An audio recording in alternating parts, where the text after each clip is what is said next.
사랑 우리 믿음의 가족들 위해 주님의 사랑과 주님의 은총이 임하기를 바랍니다. 이 말씀을 영상을 통해서 나누시고 있는 우리 모든 교우들, 또한 우리 집에서, 병원에서, 또 흩어진 우리 삶의 현장에서 이 말씀 나누는 주의 종들 위해 하나님의 귀한 은총이 임하기를 바랍니다.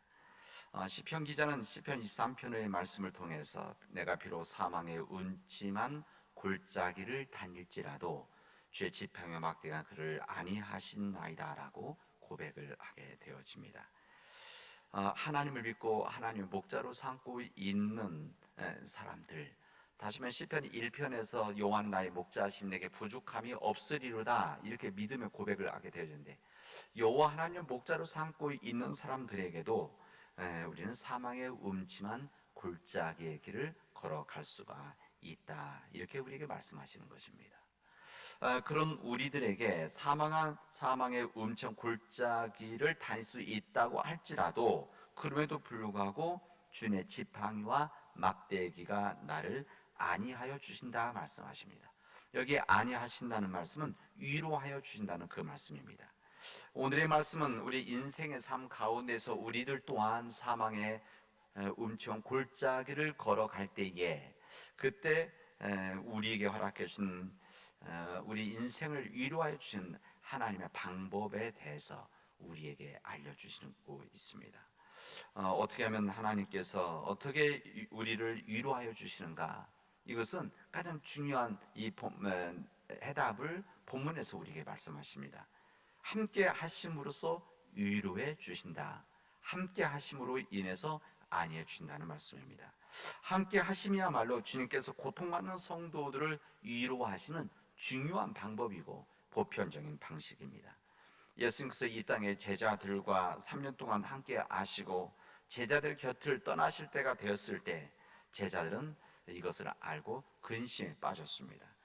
지금까지 제자들이 어려움에 빠지고 힘든 일이 있게 되어지고 그들이 어찌할 수 없을 때 주님께서는 그들과 함께하여 주시면서 기적을 베풀어 주시고 도와주셨는데, 또 예수님은 기회 있을 때만 자상한 주님의 말씀을 통해서 이 제자들의 마음을 위로하여 주고 소망을 주셨는데, 그 주님 없이 제자들끼리만 어떻게 그들의 인생의 경랑을, 또한 이 사역의 경랑을 헤쳐나갈 것인가라고 하는 이런 두려움들이 그들에게는 있었습니다.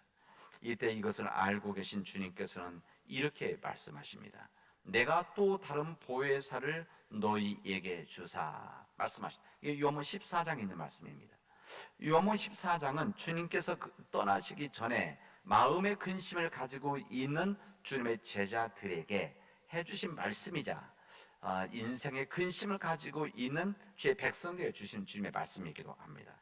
여기 보혜사, 또 다른 보혜사를 너에게 주사 그랬는데, 이 보혜사라고 하는 헬라어로 파라클레토스 이렇게 쓰고 있습니다. 이 파라클레토스라고 하는 것은 부름을 받아서 항상 곁에 있어 주는 분, 이런 뜻입니다. 글자 그렇게 되어 있죠. 부름 받아서 곁에 있어 주시는 분, 이게 바로 파라클레토스, 그리고 여기 나와 있는 보혜사입니다. 그래서 이 영어 성경에는 이 보혜사를 위로하여 주시는 자, 컴포터 이렇게 나와 있습니다. 그러니까 주님께서 내가 또 다른 위로자를 너희에게 주시겠다. 위로자, 이 보혜사 위로자는 동일한 뜻을 가지고 있습니다. 성령님은 예수님 대신에 또 다른 위로자를 보내주신다고 하십니다. 요한복음 14장 16절에 보면 내가 아버지께 구하겠으니 그가 또 다른 보혜사를 너희에게 주사 영원토록 너희와 함께 있게 하리니 말씀하십니다. 내가 아버지께 구하는 그가 또 다른 보혜사, 여기 또 다른이라고 하는 것은 질적으로는 같은데 다른이란 뜻입니다. 다시 말하면 우리 예수님과 동일한 품성을 가지고 있는, 예수님과 동일한 사랑을 가지고 있는 위로자를 보내주시겠다 이렇게 말씀하십니다. 그 위로자가 누구입니까? 우리 예수님께서 바로 성령님이라 하는 것을 말씀하십니다. 더욱이 주님께서는 이 위로자를 보내주셔서 우리가 고아처럼 내버려 두지 않고 우리가 주님께서 찾아와서 함께 해주실 것을 약속해 주십니다. 이게 바로 성령님이 오시는 것이고 성령님이 임재하는 것이고 성령님이 함께 하심을 통해서 우리 인생의 어두운 골짜기를 지날 때에 주님께서 우리를 안위하여 주신다, 위로하여 주신다라고 우리에게 알려주십니다. 이게 바로 주님의 방식입니다. 주님의 방식은 함께 하는 것입니다. 함께 하는 것. 어떤 위로의 말이 아니라 우리가 많이 상처받고 고통당하는 그런 사람들이 있을 때 그런 사람들 온전히 함께 하는 것, 함께 할 수 있다는 것, 이것이 바로 주님의 방식이라는 것을 우리에게 알려주십니다. 바로 여기에 굉장한 치유의 역사가 거기에 있게 되어집니다. 낙심한 자들에게는 함께함으로 인해서 그들의 새로운 희망을 갖게 되어지고, 육신의 연약함을 가지고 흔들리고 있는 사람들에게 우리가 진심으로 함께함으로 인해서 그들의 육신이 새로워지는 놀라운 역사가 이루어지게 되어집니다. 이 낙심하고 절망하는 우리 공동체에 함께하게 되어지면 그 공동체가 다시 부활한 역사를 체험하게 되어집니다. 우리가 보이는 구역 모임도 실제로는 우리가 구역 모임은 예배, 성경 공부 성격은 아닙니다. 그 부분도 없지 않아 있지만 더 중요한 것은 믿는 자들이 함께 모여서 영적인 나눔을 하는 시간입니다. 그래서 우리 구역에 있는 가족들이 함께 모여서 본인들이 가지고 있는 어려움들, 힘듦들, 고통스러운 것들을 우리 구역 식구들하고 나누는 겁니다. 그리고 그리고 구역 식구들은 여기에 함께 하는 것입니다. 단순히 말로만 하는 것이 아니라 이웃들의, 우리 사랑 교제의 고통스러운 이야기를 들어주고 진심으로 고통당하는 이웃들 곁에 있어주는 일, 이것은 참으로 중요한 일이고 주님께서 알려준 위로의 한 방법입니다. 성령 자신이 바로 그 일입니다. 요한복음 14장 17절에 보면은 그는 너희와 함께 거하시며 또 너희 속에 계시겠습니다, 이렇게 말씀하시죠. 이 성령 피상적으로 우리와 함께 하는 것이 아닙니다. 이 성령은 우리 속에 계시겠다, 우리 속에 임재하시겠다 말씀. 우리 존재 깊은 곳, 심지어는 우리의 무의식에 있는 깊은 곳에서 계신다 말씀하십니다. 우리가 생각하기 싫어서 깊숙이 파묻어 두었던 내 속에 있는 고통들, 내 속에 있는 긴장들, 절망들, 이 불평들, 아픔들, 외로움들, 이중성들, 이 모든 곳 깊은 곳에 주님은 성령님을 통해서 함께 하시겠다고 하는 것을 우리에게 알려주십니다. 성경에 온전히 함께 한다는 말은 이것을 함께 하실 뿐만 아니라 우리 속에도 계시겠다, 그러니까 겉으로 뿐만 아니라 우리 속 사람에게도 함께 하시겠다라고 하는 것이 온전히 함께 한다는 말입니다. 여러분, 그 주님께서, 성령님께서 위로자 되시는 이 보혜사 성님과 함께 하시면 우리가 무엇을 두려워하겠습니까? 주님께서 온전히 함께 해주시는 그 이상 어떤 위로가 필요하겠습니까? 그 위로자 된 주님께서 사망의 골짜기를 지날 때 우리 인생들을 위로해 주실 뿐만 아니라 우리가 위기에 처했을 때 구체적으로 도와주시고 우리를 구조해 주시는, 구원해 주시는 우리 성령님이시고, 우리 목자 되신 우리 예수님이시고, 우리 주님 되신 우리 하나님이라는 것을 우리에게 알려주십니다.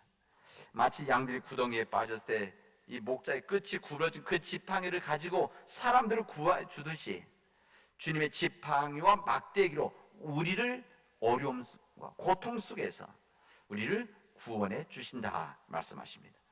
목자들은 양들의 소리에 민감합니다. 양들이 어려움에 있다든지 배고프다든지 아니면 그들의 어떤 상황의 변함이 있을 때 그들은 자신들의 소리를 내서 그들의 생각을 드러내죠. 말하지는 않지만 그러나 목자들은 민감하기 때문에 이 양들의 소리를 들으면 양들이 어떤 상황인지를 알게 되어지고 여기에 적절하게 우리 목자들은 여기에 응답해 줍니다. 기분 좋아서 내는 소리, 행복한 소리, 배고픈 소리, 산책하고 싶은 소리, 유익에 쳤던 소리, 이 모든 소리들이 다르기 때문에 그렇습니다. 그렇다면 우리가 하나님 앞에 위기일 때 우리는 어떤 소리를 내야 됩니까? 우리 인간이 하나님 앞에 우리가 힘들고 어려울 때 내는 소리, 이것이 무엇인가 하면 기도입니다. 우리가 하나님께 기도한다는 것은 하나님, 제가 어려움에 빠져 있습니다. 제가 고통 속에 있습니다. 제가 절망 속에 있습니다. 제 힘으로 감당할 수가 없습니다. 제 힘으로 여기서 헤어나올 수가 없습니다라고 소리를 내는 것, 이게 바로 기도입니다. 그리고 이 소리를 진심으로 하게 되어지면 주님께서는 여기에 대해서 응답해 주시겠다라고 하는 것이 주님의 뜻입니다.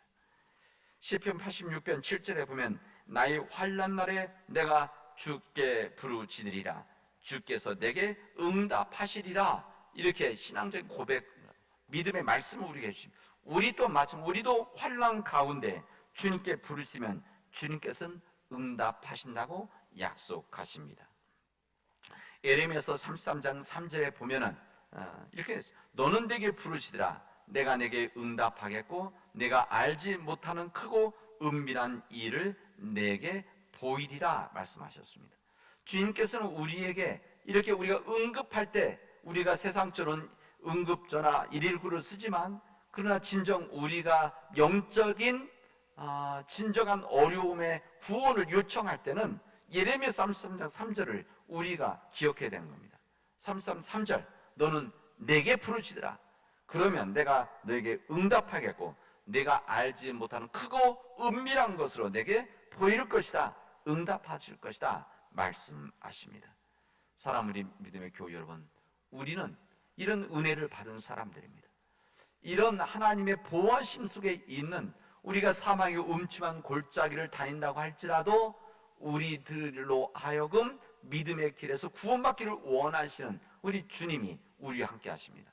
선한 목자 되신 우리 주님께서 그렇게 이 세상에 오셨고, 주님이 떠나실 때에 성령님 보혜사 성령님, 위로자 성령님을 우리에게 허락해 주셔서 우리 주님의 말씀 앞에 서서 위로함 받는, 구원함을 받는 믿음의 은총을 허락해 주셨습니다.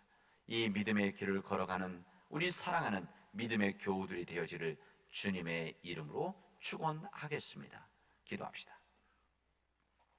은혜가 풍성하신 하나님 감사합니다. 하나님께서 우리에게 은혜를 주셔서 사망의 음침한 골짜기를 다닐지라도 해를 두려워하지 않는 것은 주님의 지팡이와 막대기가 나를 안위하시기 때문이라고, 나를 위로하시기 때문이라고 우리에게 고백해 주셨는데, 우리에게 알려주셨는데 우리가 그 믿음의 길을 걸어갈 수 있도록 인도하여 주시옵소서. 주님께서 함께 하시기 때문에, 주님이 함께 하시기 때문에 그 함께 하심 앞에 우리가 진정한 위로를 얻게 하시고 새 힘을 내게 하여 주시옵소서. 주님, 우리 곁에 있는 이웃들 힘들고 어려울 때 주님의 마음을 가지고 우리가 함께함으로 그들의 고통을 함께 나누고 치유해 나가는 믿음의 역사가 이루어지도록 인도하여 주시옵소서. 이 모든 말씀을 예수님의 이름으로 기도합니다. 아멘.